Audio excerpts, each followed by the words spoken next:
This is going to be interesting. Okay, so what we're going to look at today is a borescope, or a videoscope, or a video borescope, depending on your nomenclature.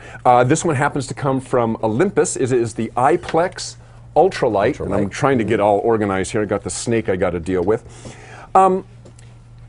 If you've seen borescopes before, your typical borescope has what is called a pistol grip, and it sounds like exactly what it looks like. It's like you're holding a gun.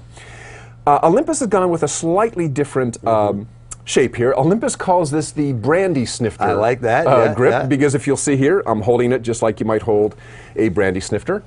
I wish. Speaking of row, I think I'll knock off after this and go have a brandy. This grip is very interesting. I got to tell you, this unit only weighs 700 grams. We're only talking about a pound and a half. This grip allows me to, at my fingertip, have a camera trigger.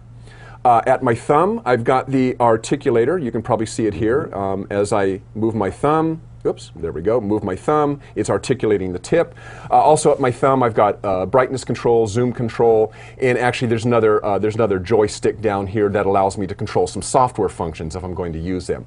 So what I'm going to do is I'm just going to do a couple of really simple inspection tasks, and in order to allow you to see what the camera is seeing, I'm actually not going to hold this in my hand. I'm actually going to just put it down on the desk here, and we'll switch to a camera view. And what we're going to do now, if we just switch to the camera view here, I'm actually going to inspect the impellers of an irrigation pump. I'm going to snake this. I'm going to snake my. There we go. I'm going to snake my insertion tube right down into here. First of all, let me tell you, I am using a 120-degree direct view near focus lens.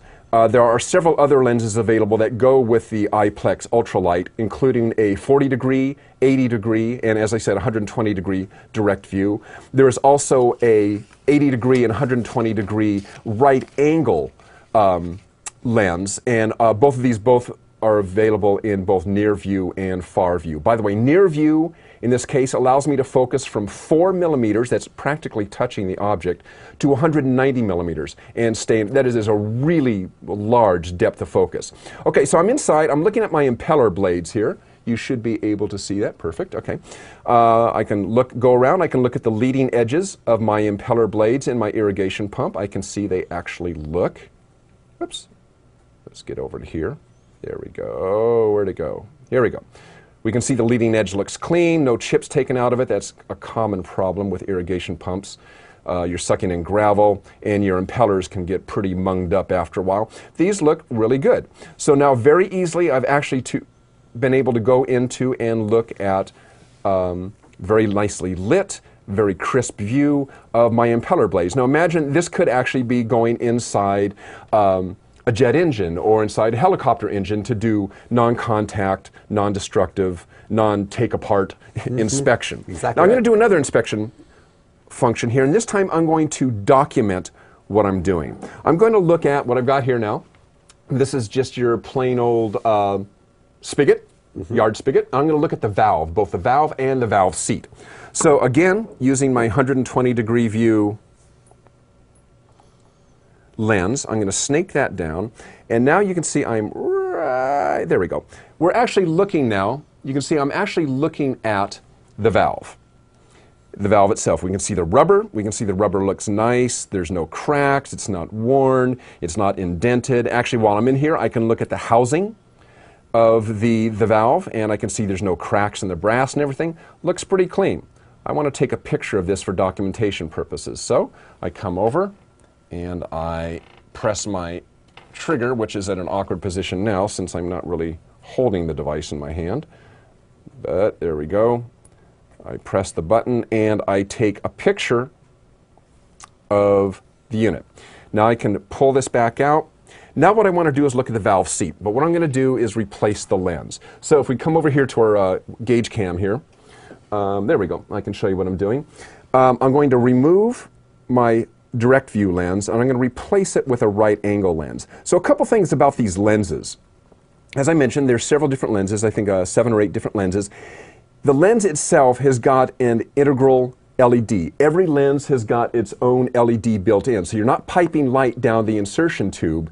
The light is actually at the point where you're doing the work because it's in the lens itself. Each lens is made up of 3 elements, 3 lenses go into an objective, so 3 pieces of glass.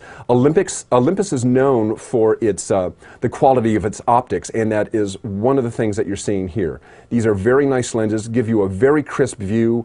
That in conjunction with the video processing built into the unit itself gives you very nice images.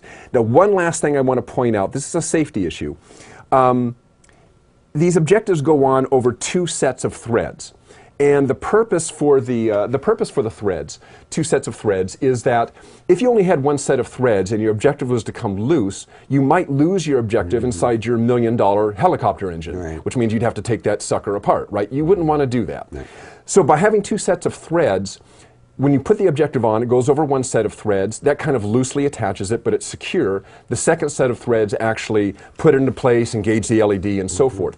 If it was to come loose while you were doing an inspection and disengage itself from the first set of threads, you would actually get an indication on the screen telling you that you've come disconnected, which allows you time to pull it back out and the second set of threads keep it in place. Okay, so let's do a quick inspection of a valve seat.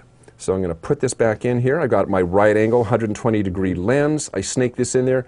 Now we're looking at the valve seat. Now that I've got the valve seat, I actually want to record the valve seat. And what I'm going to do is find the trigger, because unfortunately, here, hold on 1 second. In order to get to the trigger easily, I'm going to have to lift this thing up. It's really meant to be operated with my hand here. So I'm going to press and hold for 3 seconds. I'll come back and show you what the screen looks like. When I press and hold for 3 seconds, it asks me if I want to record a movie. I say yes, and now what I'm doing is I'm actually recording a video of this valve seat. So as I maneuver around and look all around the valve seat, I can record it. When I'm done recording, I would simply, and I'll come back to our camera here, I will turn recording off, and now, come back to our gauge cam here. Daniel, sorry I'm doing all that switching on you.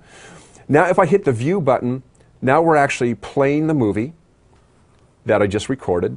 I can toggle now to other images that I've taken. There's the still image that I took earlier. If I press and hold my view button, I get a thumbnail view, which allows me to kind of go through and select all the images that I've taken before and play them back. Okay, so this is a very cool instrument. Some other things about it, it can be either battery or AC operated. The battery lasts about 90 minutes. There's a 4 gigabyte SD card to store your images. Obviously, once you've stored your images, you can connect it to a computer, download your images, download your movies, and so forth. IP55 rated, so dust and moisture resistant, shock resistant, Gorilla Glass on the front of this. As I mentioned, it weighs only 700 grams, only 1.5 pounds. Very comfortable to hold, very easy to use. The thumb actuator actually works really well. So, bottom line, 17 grand for the basic unit. That's what you see here. That's what you see here. Basic unit, single lens, battery pack, AC adapter, carrying case, so forth. If you were to get one of these with all the lenses, a rigid insertion tube instead of a 2-meter flexible tube, you'd be running probably 30, 35 grand, something like that, for a fully blown Lexus. But this is, bore scopes are actually invaluable tools if you're having to do internal inspection of complex parts. Yeah, I mean, anything we just saw here today, and everything and typically these are used in the petrochemical industry, oil industry, process industries, and aeronautics. I mentioned helicopter engine. I was reading a blog. Somebody uses one of these to do internal inspection of helicopter engines. So where you don't want to have to take something apart. So very flexible tool. Yeah. So again, that was the Olympus iPLEX UltraLite. UltraLite. That's it from Olympus. Olympus. That's great. Thank you, Dirk. Yeah, Another great tech corner.